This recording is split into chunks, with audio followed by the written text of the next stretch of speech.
안녕하세요 여러분. 네, 제가 잠깐 기도하고 말씀 증거하는 시간 갖겠습니다. 하나님 아버지 감사합니다. 오늘도 우리가 주님 말씀 앞에 섭니다.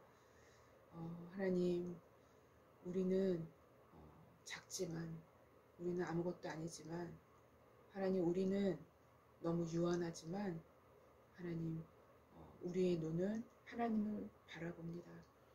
하나님, 그래서 주님으로 말미암아 하나님, 우리는 유한에서 무한으로 나아갈 수 있고 시간에서 영원으로 나아갈 수 있습니다. 하나님, 우리의 모든 삶이 성경적인 패러다임 안에서 하나님, 우리의 모든 삶을 볼 수 있는 그러한 시각을 항상 우리에게 허락하여 주시기를 원합니다. 하나님, 그리고 특별히 믿음에 대해서 우리가 계속적으로 말씀을 듣고자 하는데요. 하나님, 믿음은 들음에서 납니다. 하지만 듣는 것이 인간적인 들음이 된다면 그것은 절대로 믿음이 생성될 수 없다라고 생각이 듭니다. 하나님, 실제적으로 믿음을 부여하시는 분은 주님이십니다. 하나님, 우리가 들을 때 하나님, 우리의 귀가 복되게 하여 주시사 하나님에 대한 믿음으로 충만케 하여 주시옵소서.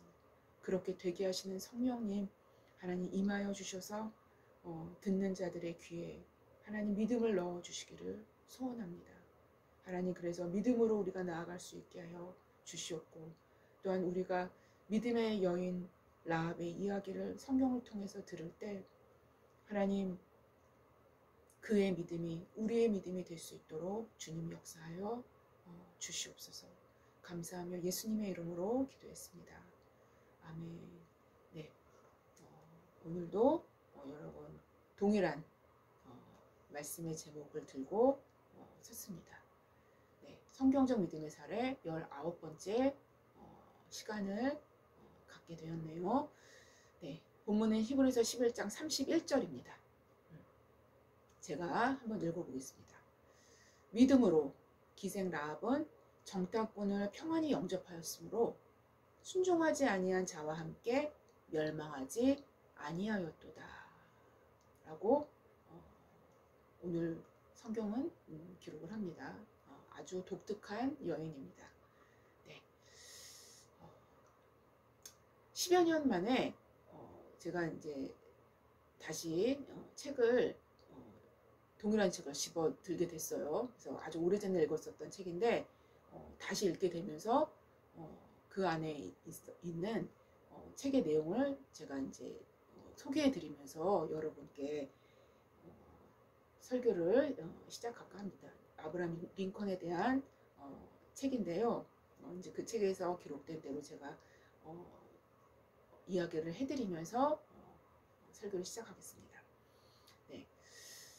미국의 남북 전쟁 때의 일입니다. 네. 당시 북군의 인구는 남부의 인구보다 3배나 많았다고 그래요. 네. 그리고 군사력도 남군에 비해서 굉장히 우세했다고 그래요. 네. 또 북부가 남부에 비해서 공장이 많았기 때문에 무기 생산량이 상당히 높았다고 합니다. 네. 그럼에도 이상하게 북군은 계속적으로 남군에 비해서 뭐가 이렇게 밀리는지 계속 전투에서 실패를 했어요. 계속 전투에서 북군이 계속 진 거예요.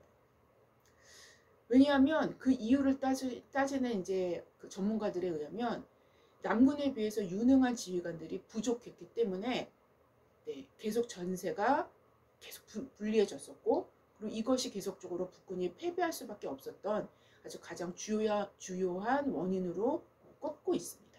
네. 근데 또 이 원인뿐만 아니라 또 더 보면은 당시 가장 유능한 지휘관으로는 제퍼슨 데이비드를 비롯해서 명장으로 알려진 로버트 리, 여러분 잘 아시죠? 로버트 리는 굉장히 유명한 명장입니다. 그다음 스톤웰 잭슨, 그다음 잽 스튜디어트 등 막강한 지휘관들이 죄송합니다. 잽 스튜어트입니다. 네. 막강한 지휘관들은 모두 남부 연합을 이끌었기 때문에 아마 승리로 계속 남군이 승리를 가져갔었던 것 같습니다. 근데 이에 반해서 북군은 유능한 지휘관이 거의 없었다고 합니다. 네. 아주 지휘관이 부족했을 뿐만 아니라 이건 지휘관도 문제가 됐지만 또 다른 문제는 병사들의 훈련 부족, 그리고 전투 경험의 부족, 그리고 한마디로 말해서 남군에 비해서 군사의 질 자체가 그리 썩 좋지 않았다고 합니다. 네. 그래서 결국 북군은 전쟁에서 패배를 거듭해서 마침내 수도 워싱턴 방위선까지 퇴각되고 말았다고 합니다. 네. 이런 상황에서 북군의 여론은 막 갈래갈래 나뉘어졌겠죠, 당연히. 네. 계속적으로 실패를 하니까.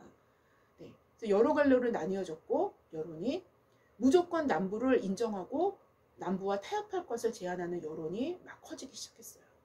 그리고 노예제도 폐지는 우리가 알 바 아니다. 우리가 뭐 흑인도 아닌데 우리가 알 바 아니다. 라고 원성이 날로 높아지기 시작한 것입니다. 네.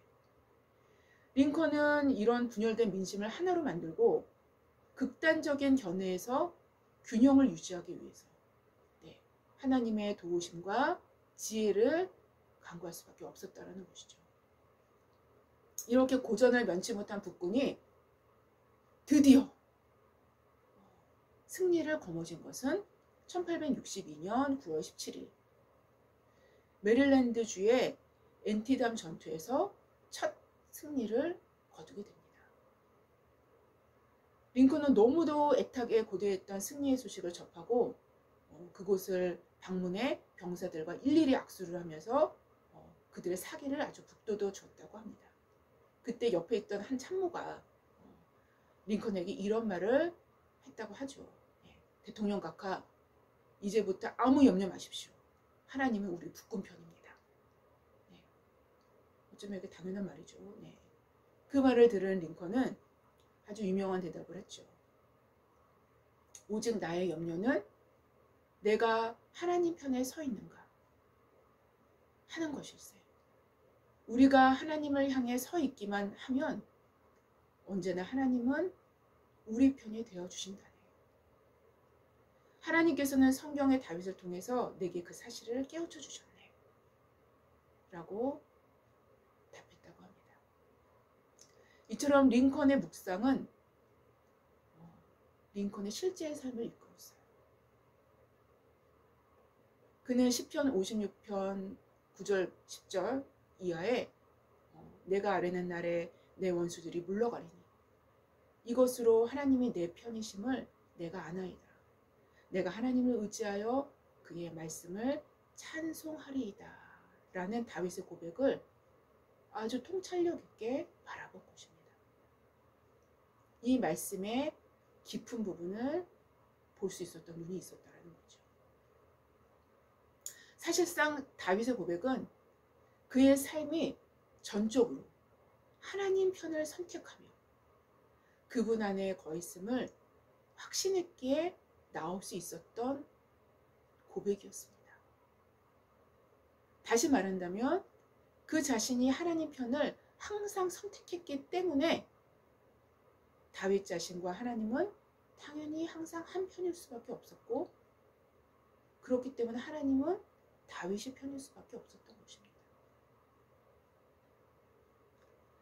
북군이 군사의 수도 우세했고 무기 생산량도 많았음에도 참패를 거듭하게 만든 사실상의 더 깊은 이유는 아마도 하나님께서 링컨으로 하여금 더 깊은 것을 깨닫게 하시려는 영적 의도가 있었음을 우리는 감지할 수 있습니다. 이처럼 하나님의 사람은 하나님께서 친히 다루시며 친히 만들어 가십니다. 그런데 오늘 본문에서 말씀하시는 믿음의 사례로 소개된 인물은 여러분이 익히 들어서 잘 아시는 기생 라합입니다. 이 여인은 아주 독특한 방식으로 하나님 편에 서게 됩니다. 그래서 자신뿐만 아니라 자신의 온 가족이 구원을 받게 되는 놀라운 믿음의 사례를 보여주게 됩니다. 본문은 이렇게 얘기하죠.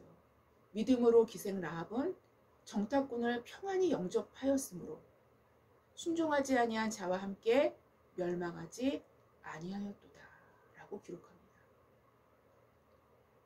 바로 오늘 본문의 믿음의 사례로 등장하는 라합이라는 여인은 그가 하나님 편에 서는 것을 선택함으로 이스라엘 역사에 굉장히 중요한 역할을 담당하게 되죠. 바로 이 여인은 예수님의 족보에까지 들게 됩니다. 굉장한 일이죠. 육신으로는 예수님의 조상이 되는 것이죠. 이 여인은 이방인이면서도 또 이방인 중에서도 가장 멸시를 받는 기생이었습니다. 그런데 어떻게 이런 여인이 이스라엘 공동체의 일원으로 흡수될 수 있었으며 또 이스라엘 공동체 중에서도 가장 핵심을 이루는 다윗 왕의 족보에 그리고 그 이후에 예수님의 족보에 등장하는 4명의 여인 중에 1명이 될 수 있었겠느냐 하는 것입니다. 여러분, 이렇게 생각해봐도 이 여인의 믿음이 상당히 하나님을 기쁘시게 했고 그리고 마땅히 배워야 할 믿음이 숨어 있다는 것이죠. 바로 그의 믿음 때문에 다윗 왕의 족보와 예수 그리스도의 족보에 오르게 된 것입니다. 그래서 오늘 본문은 믿음으로 정탐꾼을 평안히 영접하였으므로 순종하지 아니한 자와 함께 멸망하지 아니하였음을 기록하는 것입니다. 첫 부분에 믿음으로라고 나오죠. 그렇죠? 믿음으로 정탐꾼을 평안히 영접하였으므로 라고 나옵니다. 그의 믿음을 우리는 크게 2가지로 분석할 수 있어요.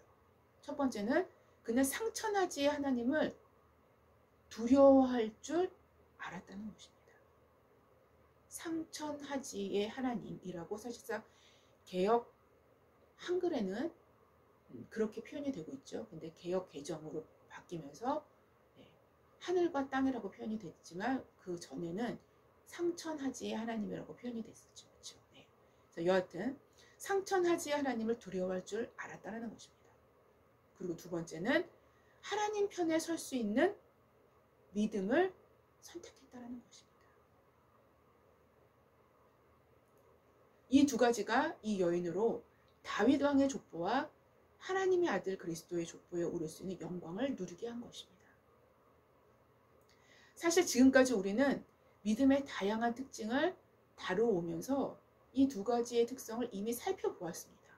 여러분 지금까지 굉장히 많은 분량의 믿음에 관해서 우리는 계속적으로 말씀을 듣고 있습니다. 네, 그래서 이미 우리가 살펴본 내용입니다. 따라서 오늘 본문은 이러한 믿음의 특성들이 실제 사례를 통해서 어떻게 드러났으며 또 이렇게 드러난 믿음으로 하나님의 뜻이 어떻게 역사 가운데 이루어졌는지 확인할 수 있는 시간이 될 것입니다. 오늘 본문의 초청은 여호수아 2장 1절부터 21절까지 내용입니다. 바로 눈의 아들 여호수아가 모세의 뒤를 이어 이스라엘 지도자가 된 직후에 요단을 건너기 전에 양식을 준비하면서 시딤에서 2명의 정탐꾼을 여리고로 파송하게 됩니다. 왜냐하면 요단 건너편, 즉 요단 서편의 첫 성이 여리고 성이었고요. 그리고 요단 서편 쪽, 요단 서편의 땅을 차지하기 위해서는 반드시 우선적으로 여리고를 점령해야만 했기 때문이죠. 네, 전략적으로 아주 당연한 곳이었기 때문이었어요. 그런데 여호수아가 정탐을 보낸 2명의 정탐꾼이 유숙하게 된 곳이 바로 기생 라합의 집이었습니다. 정탐꾼들이 여리고로 보내지자마자 이 정보는 곧 여리고 왕에게 전달이 됩니다. 여러분 이 당시에도 굉장히 정보가 빨랐어요. 네. 여리고 왕에게 전달이 됩니다. 그래서 여리고 왕은 라합에게 사람을 보내서 내 집에 들어간 사람들은 정탐꾼이니 끌어낼 것을 지시하게 됩니다. 그러나 이 기생 라합은 아주 의외의 반응을 보이죠. 이 두 명의 정탐꾼을 숨기게 됩니다. 그리고 왕이 파견한 사람들에게 적당히 이렇게 둘러댄 후에 그들을 따돌리게 되죠. 그런 후에 라합은 두 명의 정탐꾼에게 이렇게 말을 하기 시작합니다. 왜 너희를 숨겨줬는지 그 이유에 대해서 설명하는 것이나 다름이 없죠. 여호와께서 이 땅을 너희에게 주신 줄을 내가 아노라. 우리가 너희를 심히 두려워하고 이 땅 주민들이 다 너희 앞에서 간담이 녹나니 이는 너희가 애굽에서 나올 때 여호와께서 너희 앞에서 홍해물을 마르게 하신 일과 너희가 요단 저쪽에 있는 아모리 사람의 두 왕 시온과 옥에 행한 옥 왕이죠, 그렇죠? 옥에게 행한 일, 곧 그들을 전멸한 일을 우리가 들었습니다. 우리가 듣자 곧 마음이 녹았고 너희로 말미암아 사람이 정신을 잃었나니 너희의 하나님 여호와는 위로는 하늘에도 아래로는 땅에서도 하나님이시라 라고 말했던 것입니다. 라합은 40년 전에 출애굽 때의 홍해 사건의 그 놀라운 소문이 아직도 애굽과 가나안 지역에 널리 퍼져서 사람들의 입에 오르내리고 있다는 것을 확인시켜주는 듯합니다. 또한 40년 이후에 모세가 모압 땅으로 진입하기 바로 전에, 그러니까 모세와 이스라엘 백성이죠. 모압 땅으로 진입하기 전에 아모리 왕 시온과 바산 왕 옥과의 싸움에서 아주 대승을 거두게 되죠. 바로 이 사건이 이 지역 사람들에게 최고의 이슈거리로 어떤 것이요? 홍해 사건과 이 시온왕과 바산왕 옥의 그 싸움의 대승을 승리로 이끌었었던 이 두 사건, 이것이 최고의 이슈거리로 간담을 높게 만드는 소문이었음을 확인하는 순간이 되었던 것입니다. 이스라엘 백성 스스로는 오히려 광야에서 40년을 지나면서 둔감해졌던 홍해의 하나님의 권능, 홍해 사건의 그 하나님의 권능과 능력을 되려 주변 이방 민족들은 너무도 뼈저리게 절감하고 있었다는 것이죠. 그 두려우신 하나님을 기억할 수밖에 없었다는 것입니다. 지금 두 명의 정탐꾼 앞에서 입에 거품을 품고 말하고 있는 라합 자신도 하나님에 대한 소문을 듣고 간담이 녹았던 한 사람 중에 하나였습니다. 그러나 라합은 이 지역 사람들과는 사뭇 다른 믿음을 갖고 있었다는 것이죠. 뭐가 달랐을까요? 이 당시 일반적이었던 다신교 문화의 풍토 속에서 가나안 족속을 포함한 그 지역 족속들은 많은 신들 중에서 굉장히 능력이 있는 한 신이 이런 기적을 일으켰나 보네, 이렇게 생각을 했었던 것이죠. 네, 이 당시의 대중적인 믿음이었습니다. 하지만 라합의 믿음은 이러한 대중적인 믿음으로 하나님의 권능을 인정한 것이 아님을 그의 고백을 통해서 우리는 보게 됩니다. 너희의 하나님 여호와는 위로는 하늘에서도 아래로는 땅에서도, 즉 온 우주 만물을 얘기하는 거죠. 하나님이시라, 절대자시라는 것이죠. 한 분 하나님을 이야기하고 있는 것입니다. 이러한 하나님을 고백합니다. 즉 하늘과 땅을 모두 포함해서 비길 데 없는 진짜 유일하신 한 하나님임을 고백하고 있는 것입니다. 어떻게 다신교 문화의 풍토 속에서 이러한 고백을 할 수 있었는지 정말 이상할 정도입니다. 하나님이 부으신 믿음이겠죠. 그리고 이 라합은 바로 하나님 한 분만을, 그 전능하신 하나님 한 분만을 바라보고 정탐꾼들을 도와준 것입니다. 여러분, 이게 믿음이에요.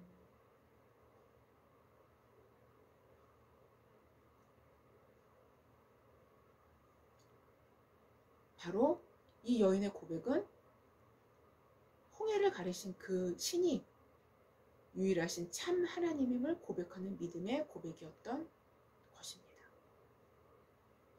바로 유일하신 하나님, 한 하나님을 두려워할 줄 아는 믿음이 그에게 있었던 것입니다.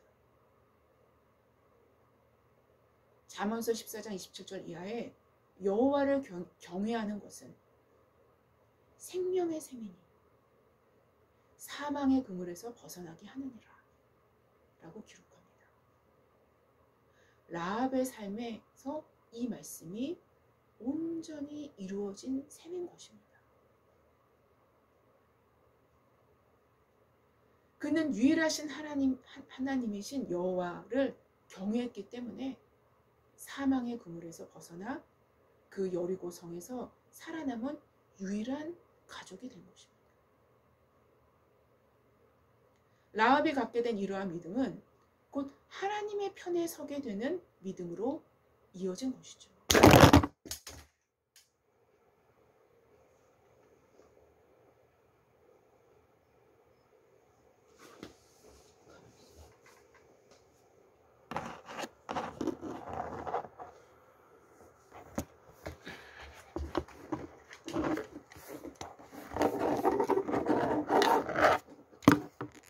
여러분 죄송합니다.